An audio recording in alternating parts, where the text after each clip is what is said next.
And finally this week is WALL-E, written and directed by Andrew Stanton, who did Finding Nemo for Pixar. And, this is the 9th Pixar movie, and, I've given up expecting them to fail, to make a bad movie. They just don't seem to have that in them. And, I was watching the trailers before this one, and, all this silly children's drivel that they keep churning out of Hollywood, like Beverly Hills Chihuahua. And, the reason why Pixar is so successful is because they aren't making kids movies. They're making quality movies that everyone can enjoy. And, they pour their heart into every single one of their characters. And in this one, the star is a little robot on tank treads with binoculars for eyes.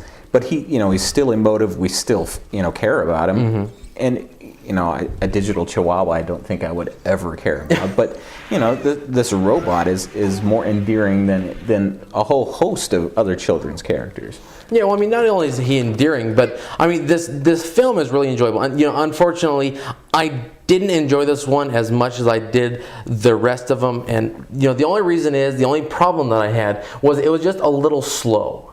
And it wasn't bad. It didn't make me dislike the film, but it was a little on the slow side. But still, I was very engaged with the characters. WALL-E and Eva, who is a robot who has been sent back to Earth to try to find plant life for the people of Earth who have had to leave because it's been so polluted. And they can only say two things. WALL-E and Eva.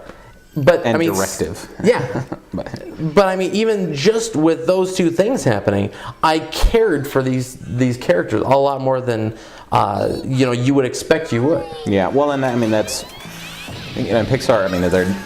They're no stranger to conveying plot through body language, things like that. But really, there's very little dialogue to this movie. The human characters talk and everything, but and key points about the movie that that it's 700 years in the future, and that this giant corporation, not Walmart, has ruined the Earth. But that's another interesting aspect of this movie, is that it is environmentally conscious without being preachy. But it's hopeful, and there's an awful lot of movies today that tackle the problems that we have with our environment, and they're always gloom and doom. Yeah. That we have destroyed the planet, and the planet doesn't need us, and we're better off without us. But and there's even a point in the movie where one of the characters says, "Earth needs us."